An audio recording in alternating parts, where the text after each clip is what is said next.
नमस्कार दोस्तों, मैं दीपक छारा और आज हम बात करेंगे मैट्रिक्स का। हमने एडजॉइंट निकालना है। एक्सरसाइज 4.5 में एडजॉइंट ऑफ ए मैट्रिक्स, कोई ए मैट्रिक्स है या कोई भी बी मैट्रिक्स, कोई भी मैट्रिक्स है, उसका एडजॉइंट कैसे निकालते हैं। तो एडजॉइंट जो होता है वो होता है ट्रांसपोज। किसका ट्रांसपोज? ए मैट्रिक्स के जितने भी हमारे ए कोई भी मैट्रिक्स है, जैसे ए मैट्रिक्स के एलिमेंट्स को हम क्या लिखेंगे? A11, A12, A13, A21, A22, A23, A31, A32 और A33। तो ये जितने भी हमारे जो है इसके एलिमेंट्स हैं, इन सभी के हम कोफैक्टर निकालें और उन कोफैक्टर्स का एक दोबारा से मैट्रिक्स बना दें उसी सीक्वेंस में, और उसका ट्रांसपोज अगर निकाल देते हैं तो वो हमारा क्या होता है? एडजॉइंट ऑफ ए। उस मैट्रिक्स का एडजॉइंट निकल जाता है। जैसे इसको समझने के लिए एक सम करते हैं हम। एक्सरसाइज का पहला ही सम है हमारे पास है।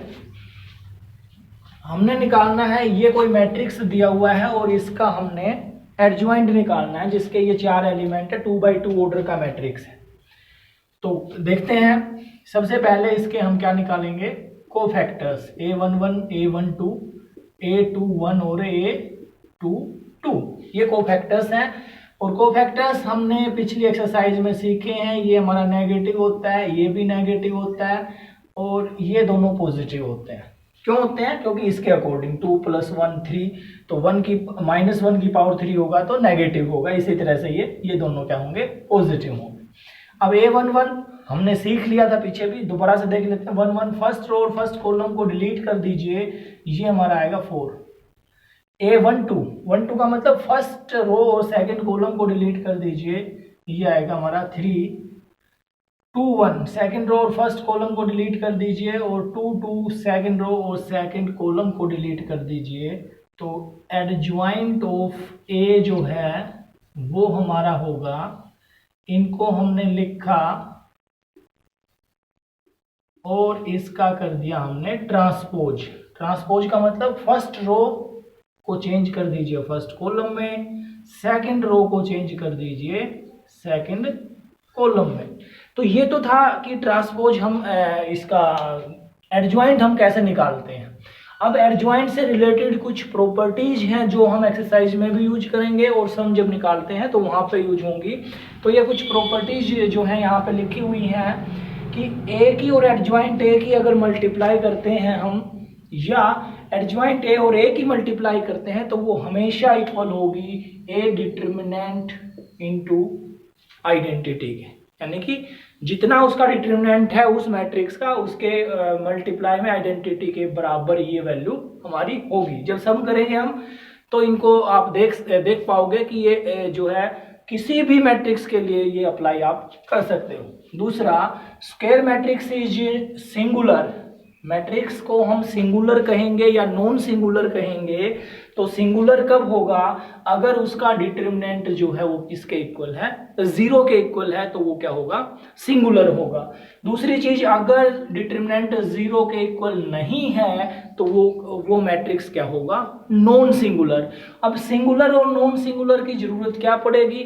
जब हम किसी मैट्रिक्स का इनवर्स निकालेंगे, तो इनवर्स निकालने के लिए वो मैट्रिक्स जो है वो नॉन सिंगुलर होना चाहिए। तो हमें पता हो कि सिंगुलर या नॉन सिंगुलर कैसे हम जो आइडेंटिफाई करें, तो उसके लिए हम ये प्रॉपर्टी यूज करेंगे। क्योंकि इनवर्स जब निकालते हैं, ये जो प्रॉपर्टी हमारी 7th है कि किसी भी मैट्रिक्स का इनवर्स, ए इनवर्स से हमने डिनोट किया है कि इसके इक्वल होगा 1/a डिटर्मिनेंट। तो 1 के बाय में अगर डिटर्मिनेंट हमारा 0 नहीं है तो ये वैल्यू पॉसिबल है, नहीं तो ये जो है नॉट डिफाइंड वैल्यू आ जाएगी अगर ये 0 हुआ तो।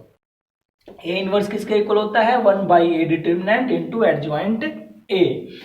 चौथी प्रॉपर्टी हमारी है A and B are non singular, then A B and B A also non singular. अगर ए और बी दोनों नॉन सिंगुलर हैं तो उन दोनों की मल्टीप्लाई ए बी करें या बी ए करें, वो भी हमारी क्या आएगी? वो भी नॉन सिंगुलर होगी। और इसके अलावा हाँ, ए बी का डिटर्मिनेंट, ए बी की मल्टीप्लाई करें फिर डिटर्मिनेंट निकालें, या ए का डिटर्मिनेंट अलग से निकालें, बी का डिटर्मिनेंट अलग से निकालें और उनकी मल्टीप्लाई करें, तो वो हमेशा क्या होगी, सेम होगी।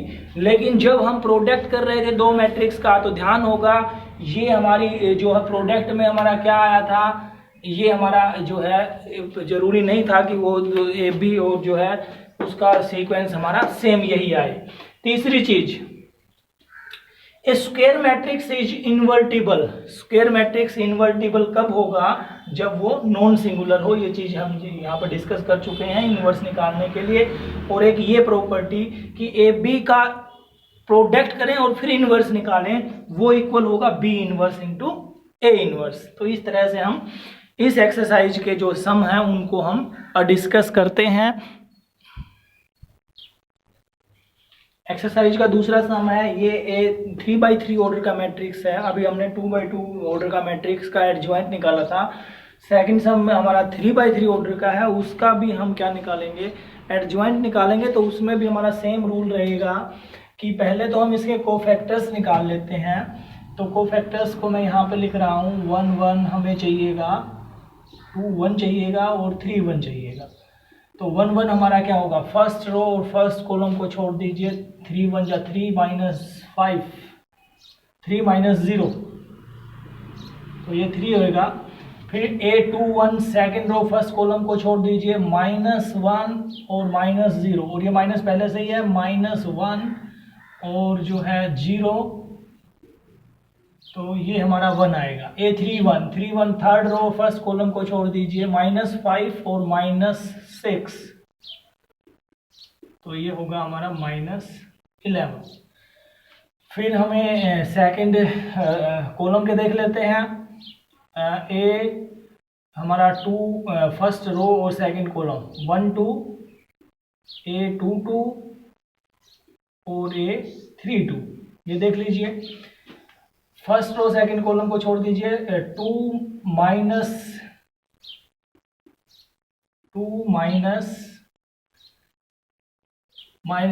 तो ये +10 होगा और ये हमारा होगा -12।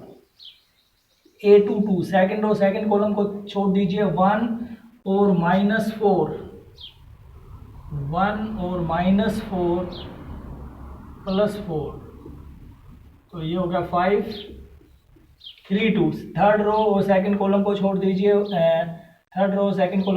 1 5 जा 5 -4, तो ये हमारा हो गया -1। तो ये थर्ड रो के हो गए हमारे, थर्ड सेकंड कॉलम के हो गए। और अब थर्ड कॉलम के ओर देखते हैं। ये हमारा A1 3, A2 3 और A3 3, ये हमारा नेगेटिव होगा 1 3। फर्स्ट रो थर्ड कॉलम को छोड़ दीजिए, 0 -6।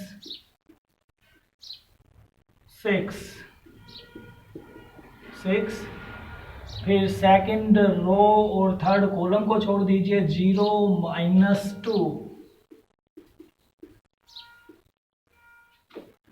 0 -2, तो ये हमारा हो जाएगा +2। फिर हमारे पास 3 3 है, 3 -2, तो ये हो गया 5।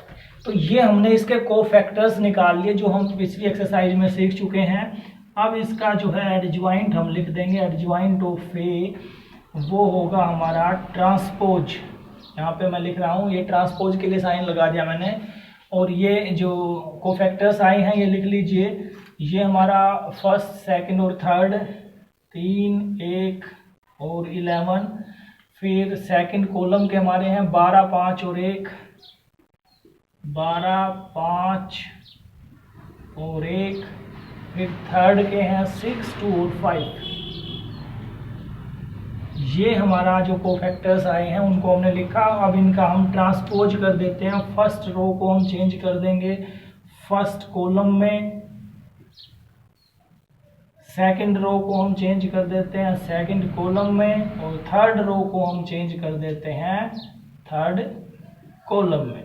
तो ये हमारा क्या हो गया, adjoint of A given matrix A, किसी मैट्रिक्स ए का जो है एडजॉइंट हम इस तरह से निकाल। एक्सरसाइज का नेक्स्ट सम है, फोर्थ सम की बात करेंगे। ए मैट्रिक्स दिया हुआ है और हमने वेरीफाई ये करना है कि एडजॉइंट ए इंटू ए या ए इंटू एडजॉइंट ए हमेशा इक्वल होगा ए डिटर्मिनेंट इंटू आइडेंटिटी के। तो इसके लिए पहले हम एडजॉइंट निकाल लेते हैं। एडजॉइंट निकालना हमने सीख लिया है। एडजॉइंट निकालने के लिए कोफैक्टर्स निकाले और कोफैक्टर्स का हमने उसका ट्रांसपोज हमने कर दिया, तो ये एडजॉइंट ए आ गया। अब हमें प्रूव ये करना है कि एडजॉइंट ए और ए की मल्टीप्लाई हम करें। कर लेते हैं मल्टीप्लाई, यहाँ पे कर लेते हैं एडजॉइंट ए इंटू ए की मल्टीप्लाई। तो ये हमारी होगी वही, दोनों लिख लेते हैं मैट्रिक्स 0 -11 0 3 1 और -1 2 8 और 3। इसकी मल्टीप्लाई हमने करनी है ए मैट्रिक्स से। ए मैट्रिक्स है 1 3 1 -1 0 और 0 और 2 और -2 और 3। तो मल्टीप्लाई करना हमें जो है पिछले चैप्टर में हमने सीख लिया दो मैट्रिक्स को। फर्स्ट रो को फर्स्ट कॉलम से हम मल्टीप्लाई करेंगे, तो ये आएगा हमारा 0 3 3 जा 9 और 2, ये हो गया 11। सेकंड के साथ हम करेंगे फर्स्ट रो की फर्स्ट कॉलम के साथ। सेकंड हमारी है ये रो फर्स्ट कॉलम के साथ -11 +3 और +8 0 0 -3 और +3 आल्सो 0 0 0 0। सेकंड के साथ 11, थर्ड के साथ थर्ड रो और सेकंड कॉलम, तो ये हमारी होगी 0। फिर थर्ड के साथ लेते हैं फर्स्ट, ये होगा 0 +6 3 2 जा जो है 6 है और 3 2 जा 6 +12 -12 0। फिर यहाँ पे आएगा, ये आ गया 22 और ये हो गया -2 और 24 0 और लास्ट का 3 3 जा 9 और 2 11। ये हमारी मल्टीप्लाई आई है एडजॉइंट ए की, और ए की हमने मल्टीप्लाई की है। ये जो है इक्वल ए डिटर्मिनेंट इंटू आइडेंटिटी के इक्वल भी होना चाहिए। तो एक बार ए डिटर्मिनेंट और देख लेते हैं हम। ए डिटर्मिनेंट क्या आएगा, इसको सेकंड कॉलम को हम एक्सपेंड कर देते हैं। सेकंड कॉलम को एक्सपेंड करने का क्या फ़ायदा है, इसमें मैक्सिमम जीरोज हैं ताकि एक एलिमेंट को ही हम एक्सपेंड करने से हमारा काम चल जाए, आंसर आ जाए। तो क्योंकि इसको हम एक्सपेंड कर रहे हैं तो -1 ये हो गया +1 और ये कैंसिल 3 3 जा 9 और +2 11। तो इसका डिटर्मिनेंट जो है वो कितना आया है, 11 आया है। अब ए डिटर्मिनेंट की और आइडेंटिटी की अगर मैं मल्टीप्लाई करूं तो इसका मतलब ये हुआ ए डिटर्मिनेंट तो 11 आया है और आइडेंटिटी हमारी होती है 1 0 0 0 1 0 0 0 1। तो ये हमारा हो गया 11 0 0 0 11 0 0 0 और 11। तो यहाँ पे हम देख सकते हैं ये पार्ट हमने किया है और दूसरा ये पार्ट हमने किया है, दोनों जो है सेम आए हैं। अब ये थर्ड पार्ट और रहता है, इसको देख लेते हैं। यहाँ पे स्पेस की जो है वो थोड़ी सी कमी थी, इसलिए मैंने जो है इसको इरेज करना पड़ेगा। इसको भी इरेज कर देता हूँ क्योंकि हमारा टारगेट ये है कि ये जो है इसकी मल्टीप्लाई ये आनी चाहिए, क्योंकि हम इसको वेरीफाई कर रहे हैं। तीसरा हमने मल्टीप्लाई करना है ए का और एडजॉइंट ए का। अब की बार ए को मैंने पहले लिखना है। ए मैट्रिक्स है हमारा 1 3 1 -1 0 0 2 -2 और 3। मल्टीप्लाई हमने करनी है एडजॉइंट ए के साथ। एडजॉइंट ए हमने ये लिया था 11 और यहाँ पे 1 है 8 0 -3 -1 और 3। कर दीजिए मल्टीप्लाई 1 0 0 11 और 0। 0 + 11 + 0 11, 0 इंटू और 2 इंटू 0 0, थर्ड के साथ 1 इंटू 0 0 इंटू 11 3 इंटू 0, फिर इधर से मल्टीप्लाई करेंगे हम तो ये होगा 3 - 3, ये होगा 3 - 3 और ये होगा 0।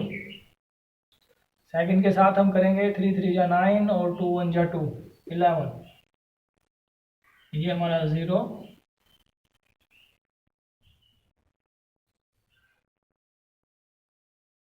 6 0 और 6 0, तो का 1 और ये 0 1 2 जा 2 2 0 और 9 ये 11। तो यहाँ पे हम वेरीफाई कर सकते हैं कि एडजॉइंट एक ही और एडजॉइंट एक ही, और ये डिटरमिनेंट और आइडेंटिटी की मल्टीप्लाई जो है वो हमेशा इक्वल आएगी, कोई भी मैट्रिक्स हो। नेक्स्ट जो है हम इन्वर्स निकालना सीखेंगे। 7th सम है एक्सरसाइज का कि find the inverse if A inverse exist. अगर इसका इन्वर्स एग्जिस्ट करता है, जो 5 से लेके और 10 तक सम है उनमें यही कहा गया कि अगर इन्वर्स एग्जिस्ट करता है तो वो इन्वर्स फाइंड कीजिए। तो इन्वर्स एग्जिस्ट करता या नहीं करता वो डिपेंड करेगा कि मैट्रिक्स हमारा सिंगुलर है या नॉन सिंगुलर। और सिंगुलर और नॉन सिंगुलर की पहचान के लिए जो है हमने शुरू में डिस्कस किया था कि उसका डिटरमिनेंट हमें निकालना पड़ेगा। अगर डिटरमिनेंट नॉट इक्वल टू 0 है तो वो नॉन सिंगुलर होगा, और नॉन सिंगुलर होगा तो उसका मैट्रिक्स उसका इन्वर्स जो है वो क्या करेगा, एग्जिस्ट करेगा।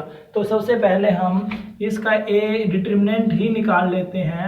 अब इसका ए डिटरमिनेंट होगा क्या, इसका डिटरमिनेंट होगा, फर्स्ट कॉलम को हम एक्सपेंड कर देते हैं, 1 इंटू ये कैंसिल 2 5 जा 10 -4 0 और 0, फिर जो है फर्स्ट कॉलम को जो है हम एक्सपेंड कर रहे हैं तो ये हमारा 0 और ये भी 0, तो ये आ गया हमारा 10। डिटरमिनेंट इसका 10 आया है, नॉट इक्वल टू 0, और नॉट इक्वल टू 0 है तो इसका मतलब इसका इन्वर्स एग्जिस्ट करेगा। और इन्वर्स निकालने के लिए जो रूल है हमारा कि किसी मैट्रिक्स का इन्वर्स निकालना है तो 1/a determinant into adjoint of A, ये निकाल दीजिए आप, ए इन्वर्स उसका निकल जाएगा। तो अभी हमें एडजॉइंट ए चाहिए। अब एडजॉइंट ए हम पीछे सीख चुके हैं कि एडजॉइंट निकालना कैसे होता है, पहले उसके कोफैक्टर्स निकालने हैं, तो इन सभी एलिमेंट्स के ये कोफैक्टर्स हमने निकाल लिए।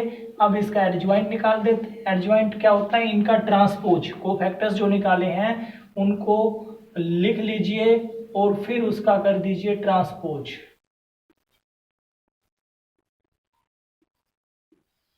ये कर दिया हमने इसका ट्रांसपोज। ट्रांसपोज में फर्स्ट रो जो है वो फर्स्ट कॉलम, सेकंड जो रो है वो सेकंड कॉलम, और थर्ड रो जो है वो थर्ड कॉलम।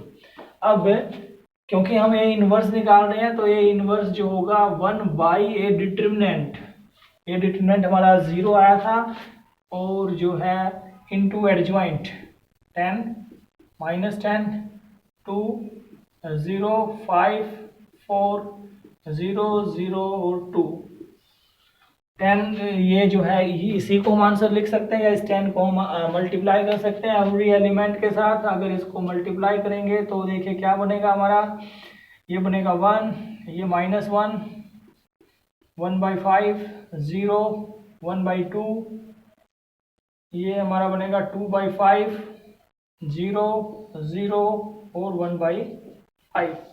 तो इस तरह से आप किसी भी मैट्रिक्स का इन्वर्स निकाल सकते हैं अगर वो एग्जिस्ट करता है तो।